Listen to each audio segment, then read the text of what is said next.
This is NBC 16 News at 5:30. A man is healing from the physical and psychological wounds after being hit with pepper balls from Eugene police. Good evening and thank you for joining us. I'm Jacqueline Mazer. He's now warning others about the dangers of breaking city-mandated curfews regardless of intentions. NBC 16's Alex Hassenstab shares his story. It just plays over and over in my head that I couldn't do anything. DJ Dunlap calls the terrifying moment that has left him physically and emotionally scarred. DJ and his brother Jesse were home late Saturday night, early Sunday morning. We heard the sirens and the megaphones going off, you know, return to your homes and everything. And then next thing you know, I just hear a woman screaming for her life. Concerned, they ran outside their apartment to the corner of Washington and 12th. There they saw a few protesters and police. Dunlap says officers told everyone to disperse and announced they would use chemical weapons. I gotta make sure that she's all right. Pop, pop, pop. DJ had been hit multiple times with pepper balls. And it was fast too, and I could see the spray just coming off his body. That night, the City of Eugene manager's office had placed a curfew on downtown Eugene. It's really a way to keep people out of an area where there's activity that could be dangerous. The curfew prohibits all forms of travel, with some exceptions. The notice was sent out on social media pages and by local media. Communication is always our first tool. But the brother said in the moment it wasn't on their mind. We had heard maybe there was a curfew, weren't sure, but it was midnight and we weren't even thinking about it. A Eugene police spokesperson said in a statement that when there's a curfew in place, police let everyone in the area know to go home, or they could be subject to OC or CS gas. Adding, if you come outside and were in the group or wandering around in the streets, then it's possible you would be subjected to that application. DJ and Jesse say after their experience, they want to warn others of what can happen when you break curfew, even if you have the best intentions. Just stay safe. That's all I can do for right now until hopefully this all blows over. I'm Alex Hassenstab reporting.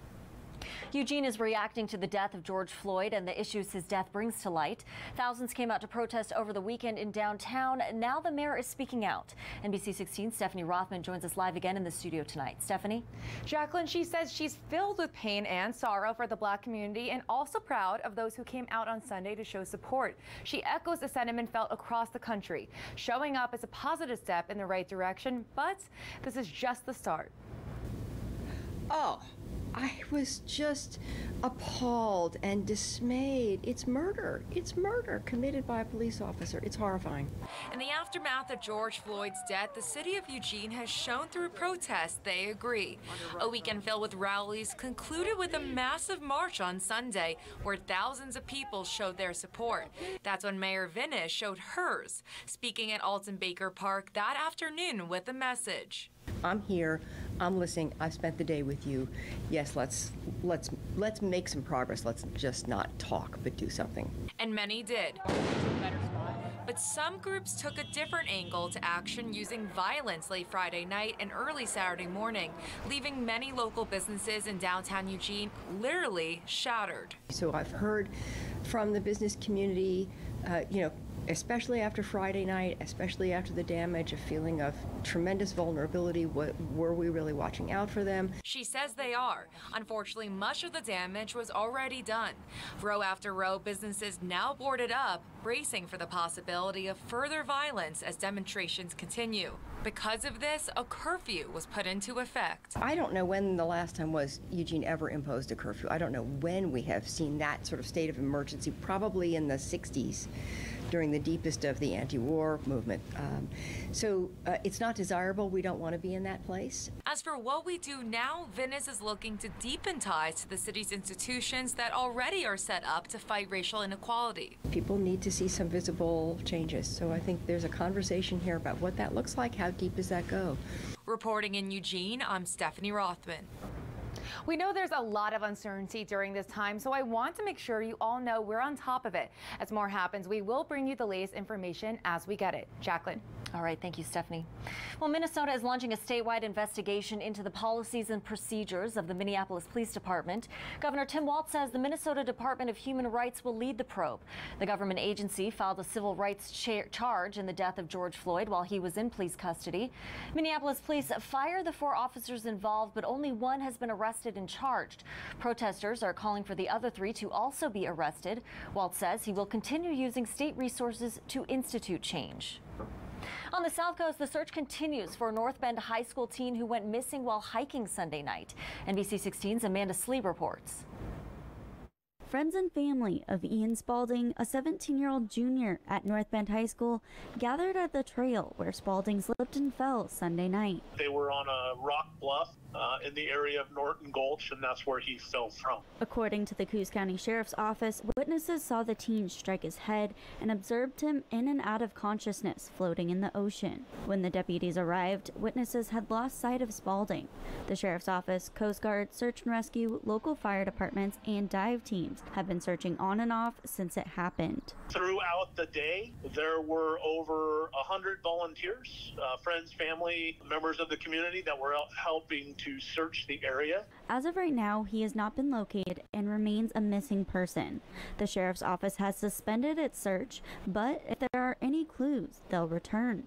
North Bend High School is opening its campus for students and taking precautions because of the COVID-19 pandemic. We want a place for our kids to gather, for those that need more counseling and support. Those resources are available, but we also know that we need a place for connection, for care, for love, for outreach. Bogatin says Spalding is an athlete at the high school. The North Bend football Facebook page posted a photo commemorating their teammate. He's well known and a very integral part of the high school. While the weather is warming up, Deputy Valencia says we still live in a treacherous area and people need to be careful. Reporting in Coos County, I'm Amanda Slee.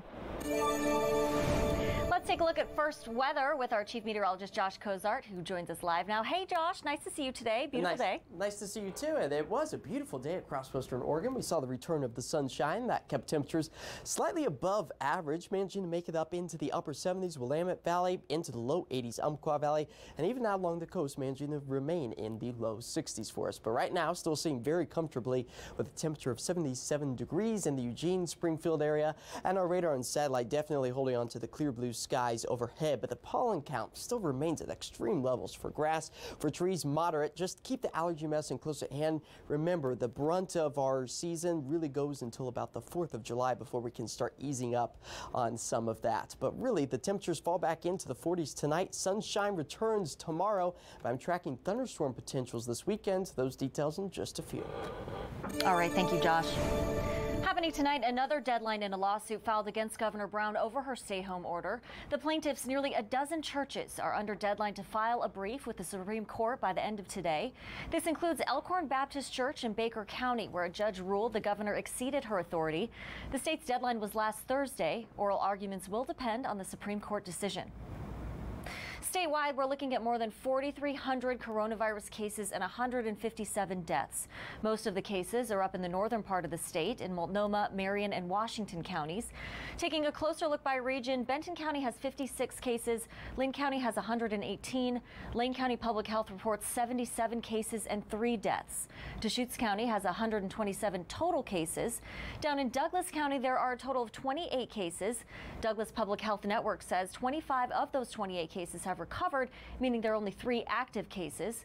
On the coast, Coos County has 31 cases. Douglas County is waiting for word from Governor Brown about beginning phase 2 of reopening. County commissioners applied for phase 2 last week and are hoping to get permission for reopening as early as Friday. Commissioner Chris Boise says the increase in cases are minimal and phase 1 has gone exactly how he imagined it would.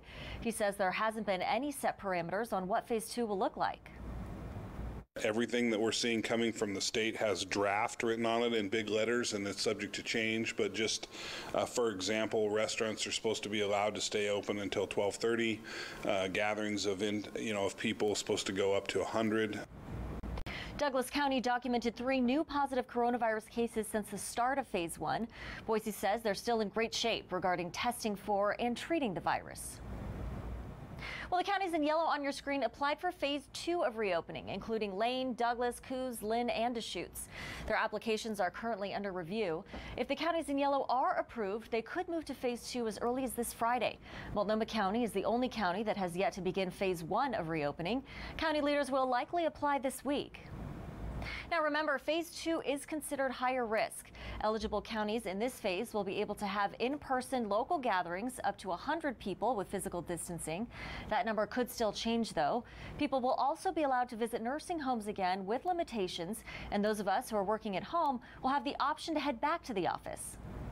Now moving now to phase 3. This phase is considered the highest risk and would allow for large gatherings to take place like concerts, festivals, and live audience sporting events. A timeline has yet to be set up for this phase. The state's reopening plan says we can only reach this phase when a reliable treatment or vaccine is available for coronavirus. Many medical leaders consistently say a vaccine will likely not be available until next year. For now, all large gatherings across the state are canceled or modified through at least September.